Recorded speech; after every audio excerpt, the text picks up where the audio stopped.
et qui sont abattus. Complètement abattus. Et regardez un peu. Il dira à Moïse, n'y avait-il pas des sépulcres en Égypte sans qu'il fût besoin de nous mener mourir au désert? Que nous as-tu fait en nous faisant sortir d'Égypte? On était mieux avant. Mais c'est quoi ce désert dans lequel tu m'as amené? N'est-ce pas là ce que nous te disions en Égypte? Laisse-nous servir les Égyptiens, car nous aimons mieux servir les Égyptiens que de mourir au désert. On aime mieux entrer dans l'esclavage du péché qu'entrer dans les plans de Dieu. C'est ça que ça veut dire. Parce que c'est plus facile. Parce qu'on n'a rien à faire. On continue à vivre comme on était. Mais Dieu avait un plan pour son peuple. Les libérer de l'esclavage. Ce matin, l'Éternel veut te libérer de ton esclavage. Il va utiliser les grands moyens, t'inquiète pas. Il est facile de retomber dans l'esclavage, il est facile de retomber dans ce qu'on a vomi, parce qu'on n'admet pas que c'est Dieu qui tient notre vie dans sa main. Et quand je dis on n'admet pas, des fois on le fait inconsciemment. C'est dire, c'est pas possible. Et dès qu'il arrive quelque chose, on doute. On doute. Vous imaginez, ce peuple a quand même vu les 10 plaies d'Égypte, qui est une merveille. Je ne sais pas si vous imaginez, vous faites un cercle. Au milieu de ce cercle, vous mettez le peuple d'Israël. Tout ce qu'il y avait autour, tout a brûlé, tout a été envahi de mouches, de tout ce que vous voulez. Et le peuple d'Israël n'a jamais été touché.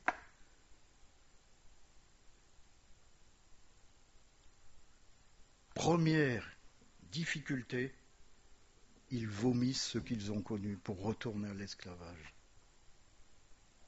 Est-ce qu'on n'est pas parfois comme cela? Est-ce qu'on n'a pas été dans nos vies comme cela? Est-ce qu'on n'est pas dans nos vies comme cela à pleurer? Ils avaient simplement à invoquer le nom de l'Éternel avec crainte et tremblement. Est-ce qu'on le fait dans nos vies? Est-ce qu'on invoque l'Éternel en le connaissant parce qu'on sait qu'il est capable de lever la main et d'ouvrir les flots qui sont devant nous? Je vous rappelle quand même ce matin qu'on est censé vivre à part du monde. On est censé être différent du monde. Si vous étiez du monde, le monde aimerait ce qui est à lui. Mais parce que vous n'êtes pas du monde et que je vous ai choisi du milieu du monde, à cause de cela, le monde vous hait. Le monde hait les chrétiens parce qu'il y a une nette différence de vie. Qu'est-ce que ça veut dire? Ça veut dire qu'il doit y avoir également une nette différence de réaction. Pourquoi tu as peur de mourir? Si tu sais où tu vas, pourquoi as-tu peur de mourir? Le ciel t'est ouvert. Les noces de l'agneau sont prêtes à ta place avec le nouveau nom. Vous savez, la pierre blanche sur laquelle un nom nouveau est inscrit. Pourquoi tu crains?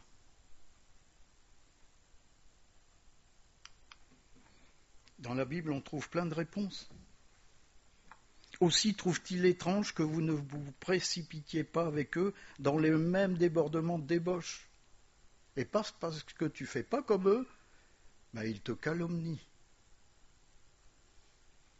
Parce que tu n'es pas comme eux, ils te calomnient. On est censé vivre et être conduit par l'Esprit de Dieu. On l'a encore entendu ce matin.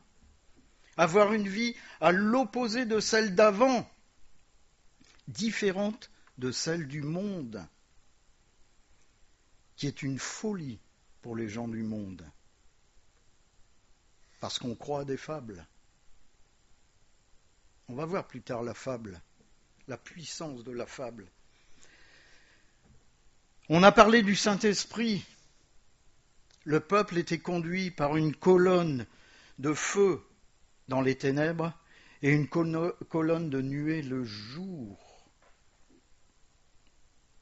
Est-ce que ce matin tu es conduit par la même colonne qui est l'Esprit de Dieu? Quel que soit le temps, quel que soit ce qui se passe dans ta vie, est-ce que tu suis cette colonne dans ta vie? Ou alors est-ce que tu l'abandonnes pour retourner à ce que tu as vomi?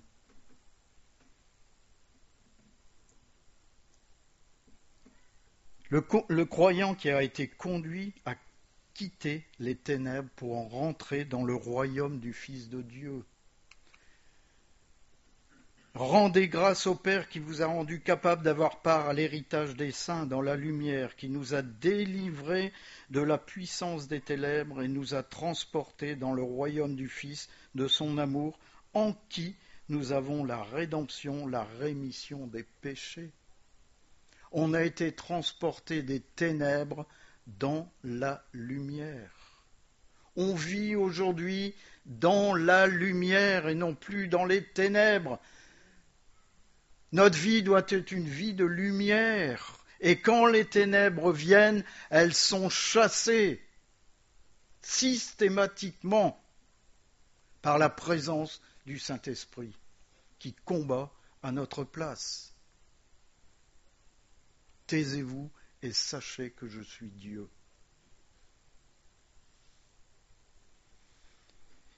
La reconnaissance, vous savez, le fait de rendre grâce au Père, c'est une bénédiction. Merci Seigneur pour ce qui m'arrive. Et on va le voir pourquoi c'est important de considérer ces choses.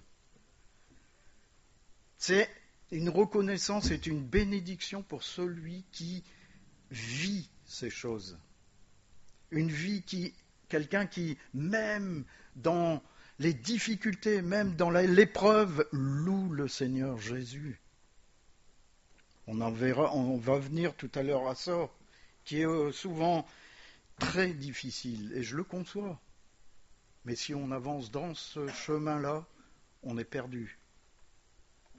C'est Dieu qui nous a rendus dignes. C'est pas nous qui sommes rendus dignes. C'est Dieu qui nous a rendus dignes par la mort de son Fils.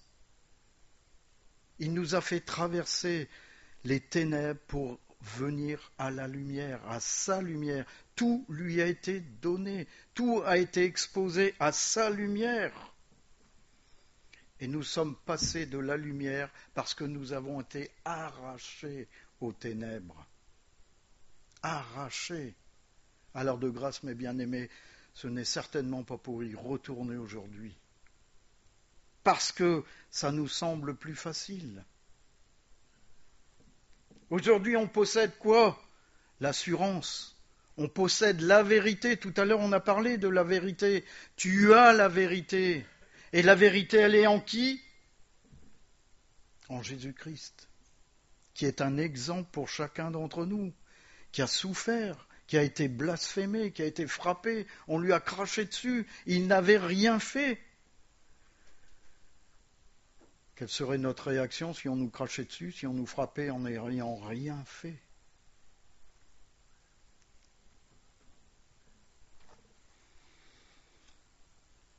Nous avons été choisis du milieu du monde.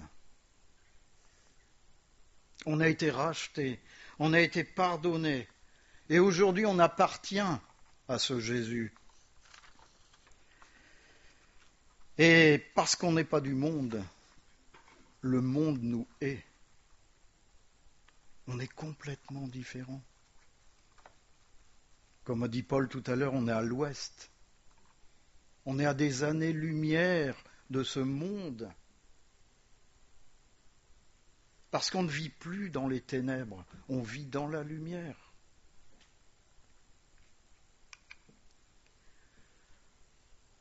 Ce n'est pas vous qui m'avez choisi.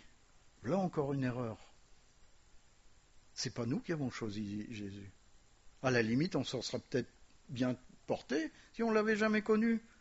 Enfin, comprenez bien ce que je dis. Mais venir à la lumière, ça nous fait réfléchir. Venir à la lumière, ça nous fait constater que notre vie est sale, que notre vie est pauvre, alors que l'Éternel veut enrichir ta vie ce matin. Mais moi, je vous ai choisi et je vous ai établi. Il y a une sacrée différence. Il ne nous a pas sortis des ténèbres à la lumière pour nous poser là et s'en aller. Il nous a établis, préparé une place, afin de revenir et nous donner le consolateur. Afin que vous alliez et que vous portiez du fruit. Quel fruit on porte ce matin? Parce que si on est différent du monde, on ne porte pas les fruits du monde. On porte les fruits de Christ. Les fruits qui dérangent. Parce que quand on porte les fruits de Christ, dans ce monde, il y a l'honnêteté, la probité, il y a la vérité qui est dans notre cœur et que rien ne peut détourner.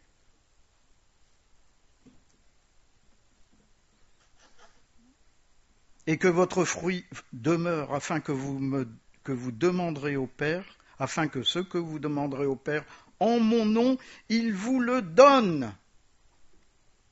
Je suis en train de confirmer ce que Emmanuel a dit. Emmanuel a demandé à l'Éternel, et il lui a donné bien au-delà de ce qu'il a demandé. Il voulait simplement le poste qu'il avait cette année à 37 kilomètres. Il a donné au-delà de ce qu'il a demandé. Est-ce que vous avez soif de ça ce matin, mes bien-aimés?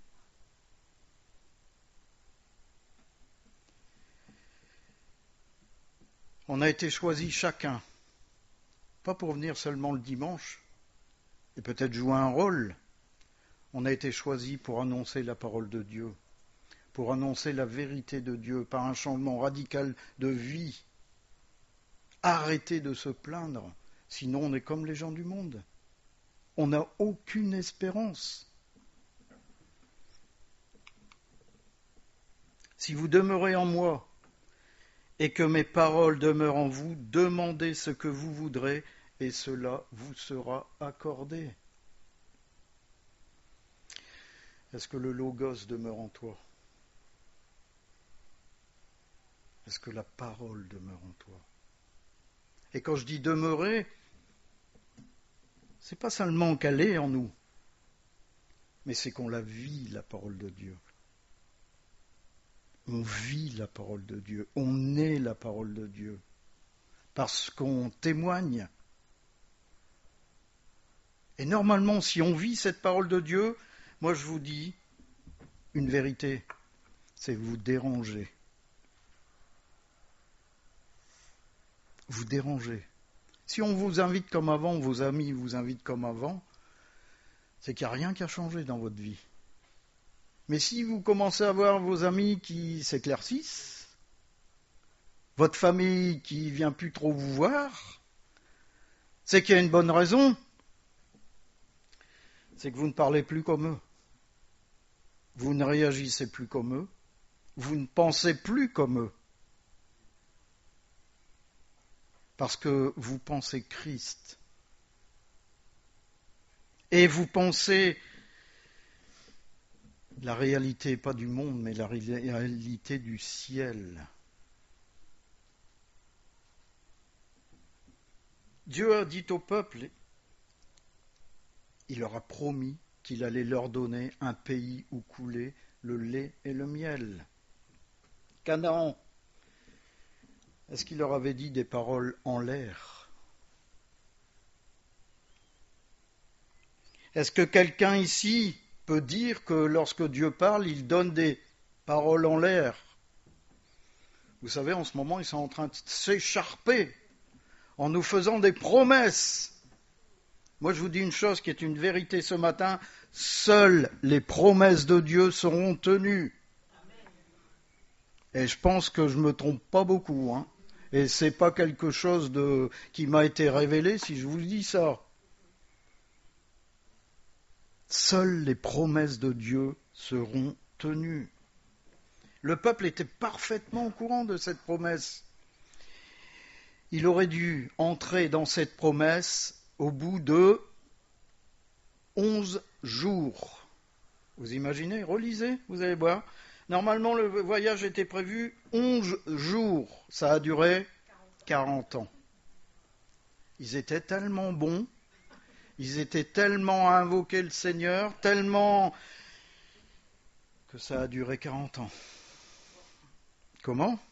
Et la génération, oui, j'aurais dû le préciser, cette génération qui a vécu 40 ans dans le désert, ils en sont morts.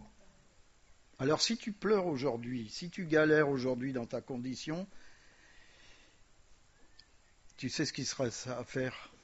C'est simplement, c'est proclame à Dieu ton incapacité de lui obéir. J'ai pas dit fais une petite prière. Proclame à Dieu ton incapacité à lui obéir. Et demande sincèrement du profond de ton cœur d'être libéré de ton joug. Libéré de l'esclavage qui est en toi.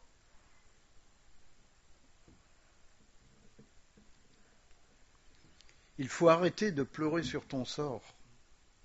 Et moi je vais te dire une chose, arrêtez de demander à Dieu ce qu'il t'a déjà donné, mais que spirituellement tu es incapable de voir. Le peuple de Dieu voyait la colonne, de nuit comme de jour. Ils sont arrivés devant la mer, ils étaient incapables de voir que Dieu était capable d'ouvrir la mer en deux. Et on va voir pourquoi.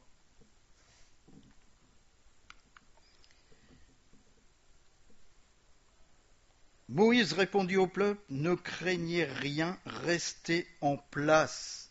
Arrêtez de vous agiter, arrêtez de pleurer. Regardez la délivrance que l'Éternel va vous accorder en ce jour. Car cette montagne qui est devant toi aujourd'hui, tu ne la verras plus. Il y a des gens dans leur vie, vous avez beau prier avec eux, vous avez beau faire ce que vous voulez, ils voient sans cesse la montagne devant eux. Sans cesse. Vous avez beau, vous les voyez le premier du mois, vous les voyez à la fin du mois, ils vont vous reparler de cette montagne. Parce qu'ils ne l'ont jamais franchie. Parce qu'ils n'ont jamais, j'en reviendrai après, avancé ce fameux pas de foi. Ils n'ont jamais fait ce pas de foi. Moïse ici connaît tellement son Dieu. Il le connaissait parfaitement. Il savait que Dieu était incapable d'abandonner son peuple. La délivrance était déjà sur le cœur de Moïse. Qu'est-ce qu'il a fait? Il l'a partagé au peuple. Ne craignez rien, restez en place et regardez. Pourtant l'Éternel ne lui avait rien dit. Mais il avait cette foi de savoir qu'il agirait. Et nous, des fois, quand ça va pas, ça va pas. Et on doute. Et on doute. Moïse, l'Éternel, lui avait rien dit concernant la mer Rouge. Et il a dit au peuple, ne craignez rien, regardez la délivrance que l'Éternel va vous accorder en ce jour. Je trouve ça fantastique. Peut-être que ce matin tu es en proie au doute. Peut-être que ce matin tu es devant ta mer Rouge. Tu penses que tu vas y mourir devant ta mer Rouge. Mais fais comme Moïse. Campe sur ta foi. Campe sur ta foi. Afin d'avoir cette certitude que Dieu va t'apporter la délivrance, que Dieu va agir d'une façon fantastique et ouvrir cette mer Rouge qui est devant toi. On a chanté ce chant, quand la tempête se déchaîne, quand la mer se déchaîne. Mais si la mer se déchaînait réellement demain dans notre vie, comment on réagirait? Est-ce qu'on crierait ou chanterait la suite du chant? Ce matin, on a chacun devant la mer Rouge, devant notre mer Rouge, parce que je ne suis pas mieux que vous, hein, j'ai souvent la mer Rouge devant moi. Quelle position adopter? La position de contemplation devant l'Éternel, chercher sa face. Ne plus parler, ne plus se plaindre, regarder la face de Dieu et attendre, ce qui est très difficile, je vous l'accorde. Sachant que devant sa face et en position d'humilité, le Seigneur nous accorde sa grâce et sa miséricorde.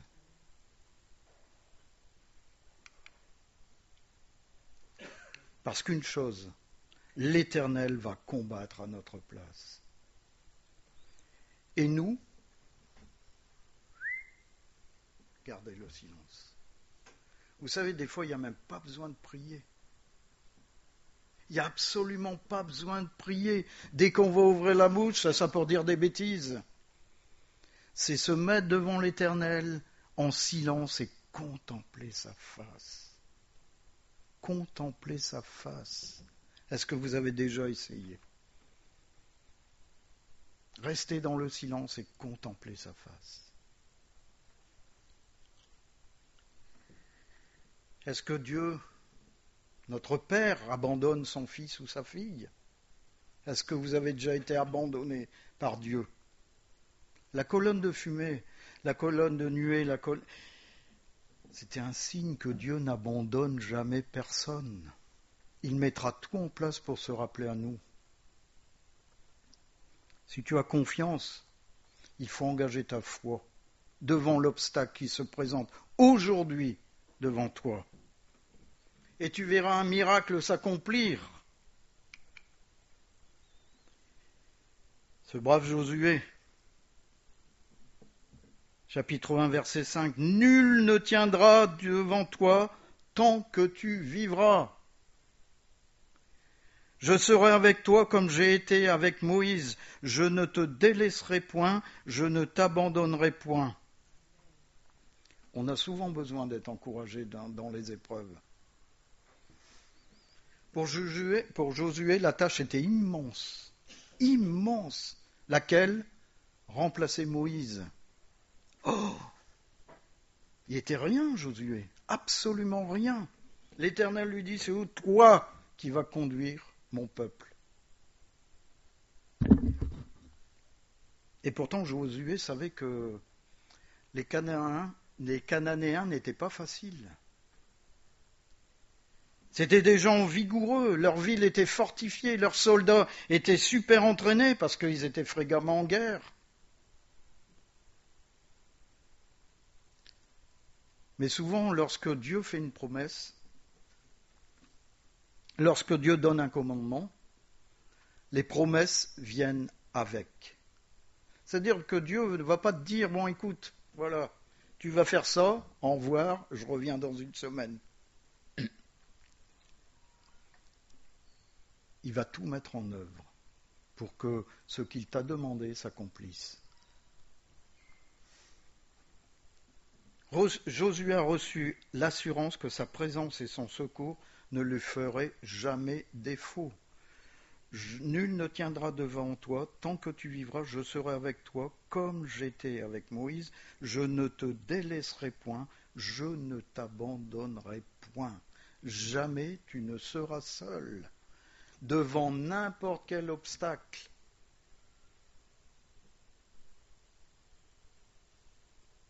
Et toute sa vie, ça a été comme ça. Il a été victorieux toute sa vie. Là, j'ai une question à vous poser. Est-ce qu'il y a une différence entre Josué et nous?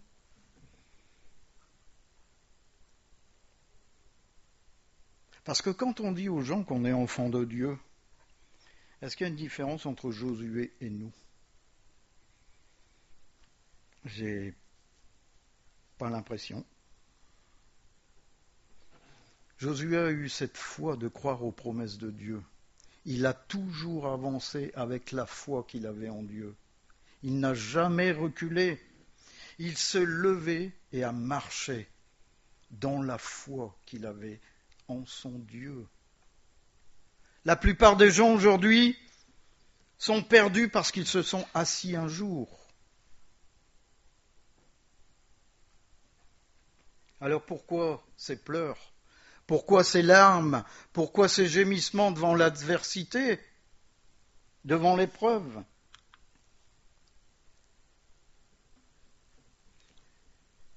C'est Dieu qui parle. C'est pas Moïse, c'est Dieu. Pourquoi ces cris? Pourquoi ces pleurs? Pourquoi ces gémissements? Parle aux enfants d'Israël et qu'ils marchent. Qu'ils marchent. Est-ce que Job, ce qui lui est arrivé, il le méritait? Pas du tout, Et pourtant, ça a été son salut. Ça l'a sauvé.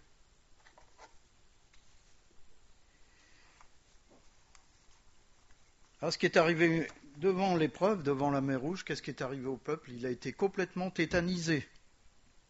Complètement. Il n'avançait plus. L'ordre de l'Éternel, ça a été qu'il marche. Combien d'entre nous se sont retrouvés dans cet état? Complètement bloqués, complètement tétanisés. On abandonne la prière, on abandonne la méditation de la parole, on abandonne l'assemblée. On laisse Dieu de côté jusqu'à temps que ça aille mieux. Parce qu'on veut faire le point. Alors il y a quelque chose dans la parole que vous allez trouver, ça m'est venu, et je vais associer ça un peu, c'est un parallèle, vous voyez. Il y a une violente tempête. Vous savez que Paul devait se rendre à Rome, il y a eu une violente tempête. Ils étaient 216, je crois, dans le bateau. 216. Ils ont tout jeté. Ils ont tout jeté. Ils allaient mourir. Et au milieu de la tempête, ils ne mangeaient plus. Alors regardez bien ce que Paul dit. Avant que le jour parût, Paul exhorta tout le monde à prendre de la nourriture, disant, c'est aujourd'hui le 14e jour que vous êtes dans l'attente et que vous persistez à vous abstenir de manger. J'ai tout lâché, la parole de Dieu, l'assemblée, la prière, tout, parce que je suis dans l'épreuve.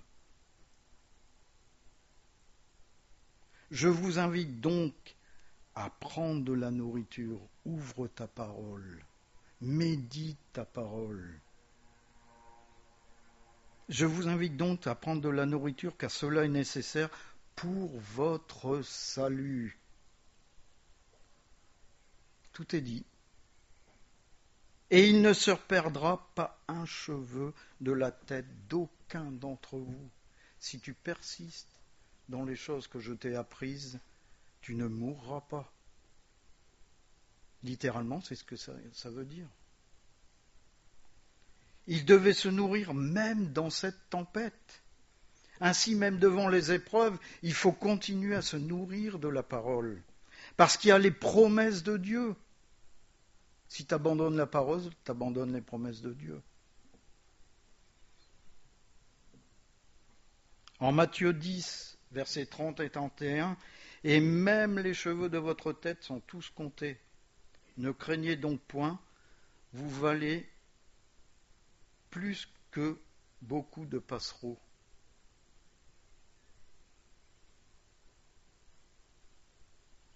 Les cheveux de votre tête sont tous comptés.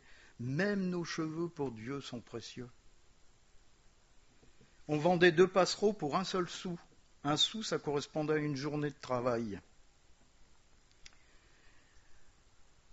L'Éternel connaît le nombre de cheveux qu'il y a sur chacune de nos têtes. Ça veut dire qu'il nous connaît parfaitement. Et Jésus dit qu'aux yeux de Dieu, les disciples avaient une grande valeur, plus grande que celle des passereaux. et qui pouvaient être assurés que Dieu les voyait et les connaissait. Il connaissait surtout leurs besoins. Nous sommes aujourd'hui disciples de Christ. J'espère que vous en êtes conscients. Disciples de Christ. Et Dieu connaît chacun d'entre nous. Il sait de là où il nous a sortis.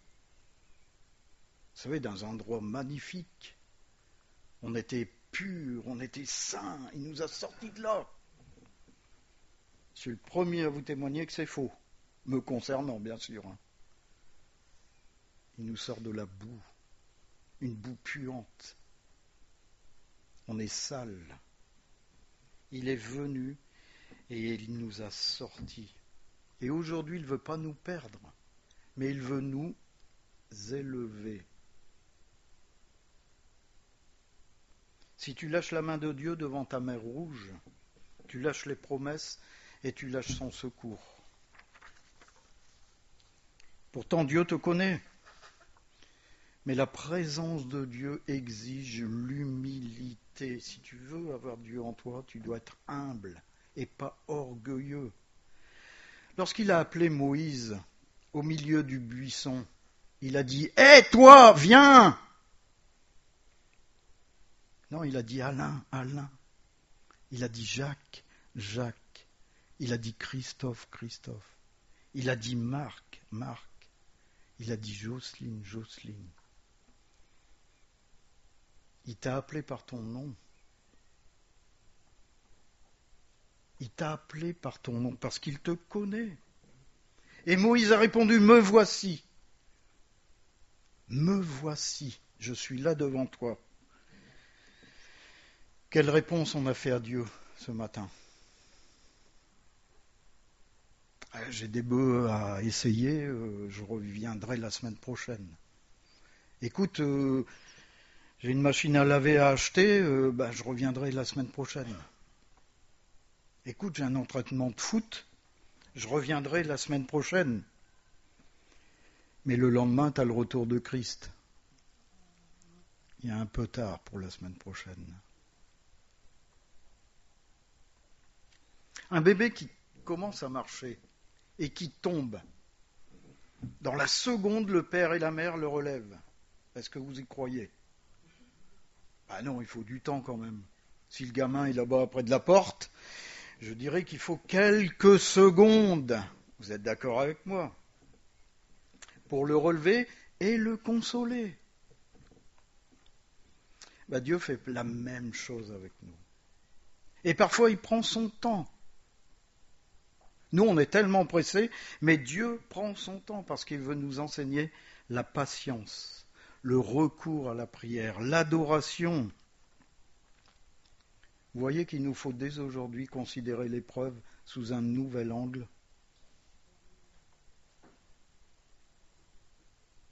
L'épreuve n'est jamais là au hasard. Jamais, jamais, jamais. Et il ne faut pas croire, malheureusement, beaucoup de chrétiens pensent que l'épreuve est une punition de Dieu parce que j'ai mal fait. C'est pas ça du tout. C'est parce qu'il a besoin de nous apprendre encore de lui. C'est parce qu'il a besoin de nous éclairer sur des points nous concernant. Et je vous avoue que parfois il est souvent difficile de revenir à Dieu. Oh, c'est pas lui qui est pas d'accord, hein, loin de là. Mais c'est mon ego et mon orgueil qui a été touché. Je trouve ça inadmissible. Je prie à l'église, je lis sa parole. Je suis fidèle. Pourquoi je suis dans cette épreuve? C'est inadmissible. Je vais mettre un peu de distance. Je vais quitter l'église pendant un certain temps. Je vais faire le point. Le point, il est vite fait. C'est une grave erreur. C'est la plus grande erreur que l'on puisse commettre. Quelqu'un qui quitte une église C'est pas qu'il est en désaccord avec le pasteur, avec les anciens. Hein. C'est que son ego n'est pas d'accord avec ce qui est dit. C'est parce qu'il se croit plus malin que Dieu lui-même. Parce que ceux qui sont au micro, ils parlent au nom de Dieu, c'est pour ça qu'ils seront jugés plus. Ouais. Eh ouais, mais seulement, des fois, on n'est pas d'accord avec le prédicateur, parce que le prédicateur, c'est Dieu qui lui dit, tiens, vas-y, mets ton doigt là où ça fait mal. Ah, moi, c'est comme ça. Ah, on me parle comme ça, ben je m'en vais, je quitte l'église.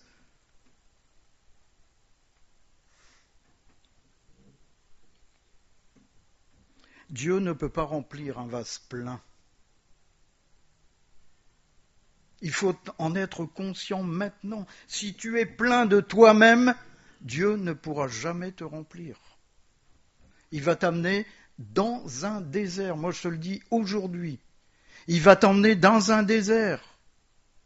Ne pleure pas devant ton désert. Parce qu'il a besoin de te vider de ton orgueil. Il a besoin de te vider de ton assurance. Parce qu'il veut te remplir de lui-même.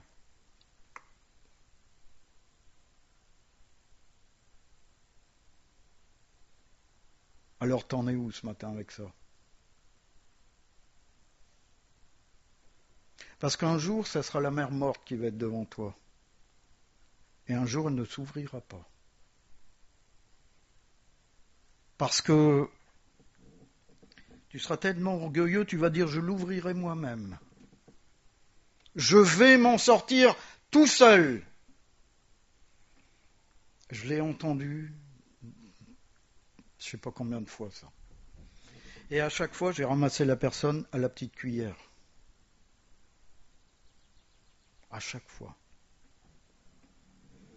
Aujourd'hui, et gloire à Dieu pour cela, je rends gloire à Dieu, parce qu'encore aujourd'hui, il vient avec sa grâce et sa miséricorde. Sa grâce, c'est ce que Dieu nous donne. Sa miséricorde, c'est ce que nous recevons de Dieu. Et dans les deux cas, on ne mérite absolument rien. Est-ce qu'on en est conscient ? Mais le cœur de Dieu, il est ainsi. Il veut donner de lui-même. Mais si on est rempli de nous-mêmes, on ne peut pas recevoir. Si tu es rempli de toi-même, ce qu'a dit Jeannette, pour toi, tu n'es absolument pas concerné. L'esprit ne viendra jamais te déranger. Parce qu'il y a un autre Dieu à sa place.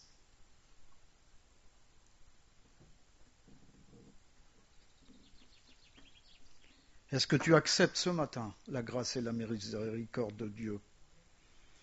Quand on dit Amen, ça veut dire qu'on accepte de mourir à soi-même. On accepte d'être crucifié. Il faut faire très attention parce que Dieu écoute. Si tu dis Amen ce matin à ce que je viens de dire, ça veut dire que il faut t'attendre à un désert. Parce qu'il n'y a que dans le désert que Dieu va te parler.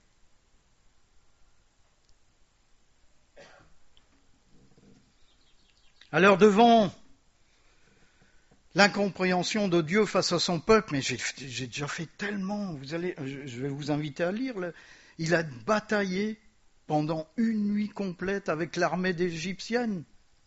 L'Éternel a combattu l'armée égyptienne pendant une nuit pour permettre au peuple de traverser la mer Rouge. L'Éternel ne comprend pas, mais il dit au peuple, mais en fin de compte, qu'il marche. Arrête de rester assis, lève-toi et marche. Tous les miracles de Jésus, Jésus disait, lève-toi et marche. Est-ce que tu es handicapé ce matin ? Spirituellement, peut-être oui. Alors l'Éternel te dit ce matin, marche, marche, fais ce pas de foi. Il ne demande pas quelque chose d'exceptionnel, il ne demande pas des choses irréalisables humainement. Il demande simplement de marcher, de continuer à marcher droit devant, sans bifurquer ni à gauche ni à droite, c'est-à-dire sans aucun compromis dans ta vie, sans chantage avec l'Éternel. Il te dit, lève-toi et marche avec la foi que je t'ai donnée. Ce petit grain de sénévé qui va dire à la montagne, jette-toi dans la mer.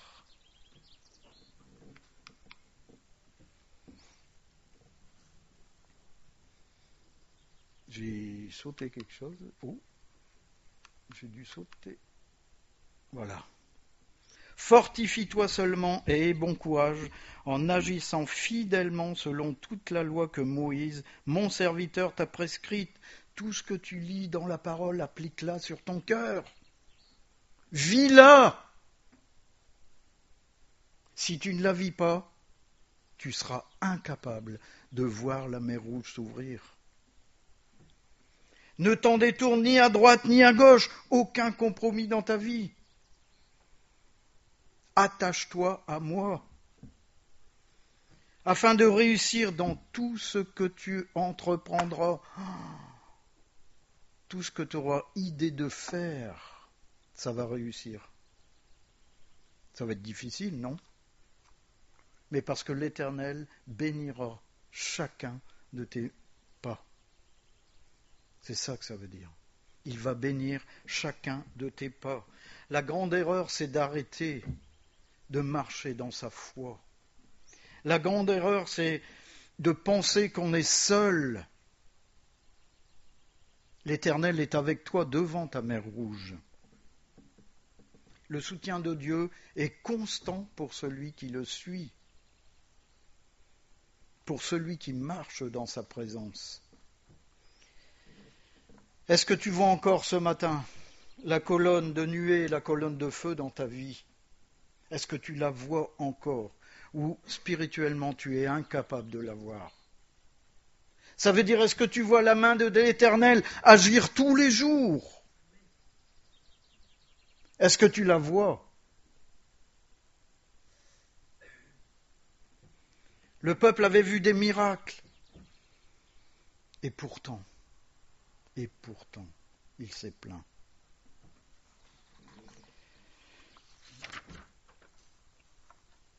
La puissance de Dieu qui est ici représentée par la verge de Moïse va ouvrir la mer en deux. Inconcevable humainement. Inconcevable. Ce que toi tu penses, l'Éternel s'en fiche, parce qu'il est capable de faire ce que toi tu n'imagines pas. Il est capable de faire au-delà de tes pensées. Ce qui était évident pour le peuple, c'est-à-dire la mort par l'armée égyptienne, a été balayé par la puissance de Dieu. En un instant, Moïse a relevé la verge et la mer s'est ouverte. Et la manifestation n'a pas été passagère, hein. Elle a duré toute la nuit, le temps que le peuple traverse. Et pendant tout ce temps, l'Éternel est allé combattre l'armée égyptienne. Il a démonté les chariots, il a fait plein de choses, jusqu'à temps que le peuple soit délivré. Il va combattre pour toi, jusqu'à temps que tu aies les pieds au sec, jusqu'à temps qu'il t'aura emmené à l'autre bord, de l'autre côté de ta mer Rouge, jusqu'à temps que tu ne risques plus rien. Et ce qui semblait être une épreuve est une victoire dans ta vie. Afin que tu apprennes et que tu admettes qu'il est ton Dieu.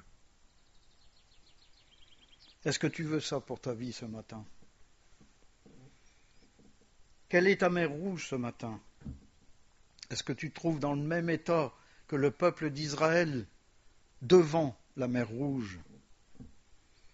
Pourquoi moi? Je suis pourtant quelqu'un de bien, j'ai travaillé pour toi. Il faut saisir dès maintenant la délivrance que l'Éternel veut t'accorder ce matin. Il te met devant la mer Rouge. Acceptes-tu d'être devant ce matin la mer Rouge? Acceptes-tu de te lever dans l'obéissance et d'avancer, de marcher, quoi qu'il arrive? Parce que l'Éternel, moi je te le dis, va ouvrir son chemin devant toi. Et le chemin, la vérité et la vie, c'est Jésus. Il va te donner Jésus ce matin. Et voilà ce qui va arriver. L'Éternel vit la main puissante. Israël vit la main puissante que l'Éternel avait dirigée contre les Égyptiens. Il a ouvert les yeux aux Égyptiens. Voilà ce qui arrive. C'est que l'Éternel va ouvrir tes yeux. Il va te donner cette vision spirituelle pour voir ces bénédictions dans ta vie. Ces bénédictions que tu ne vois plus, que tu ne sens plus. Et le peuple craignit l'Éternel, et il crut en l'Éternel et en Moïse son serviteur. Dieu avait un plan pour son peuple. Et il en a un pour toi ce matin. C'est clair. Tu entres dans les plans de Dieu. Alors, lève-toi, avance, et tu verras la mer, cette mer qui est devant toi, cette mer qui te fait peur, cette montagne s'ouvrir. Et tu passeras. Alors qu'il en soit ainsi, au nom de l'Éternel. Amen.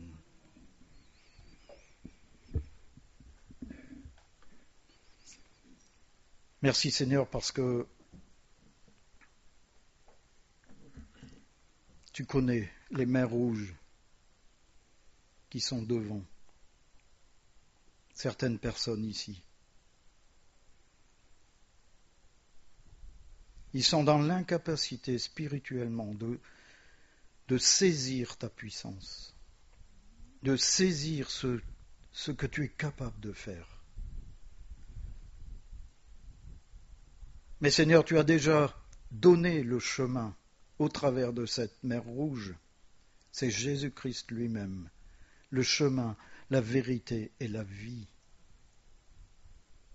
Seigneur, tu as donné cette puissance.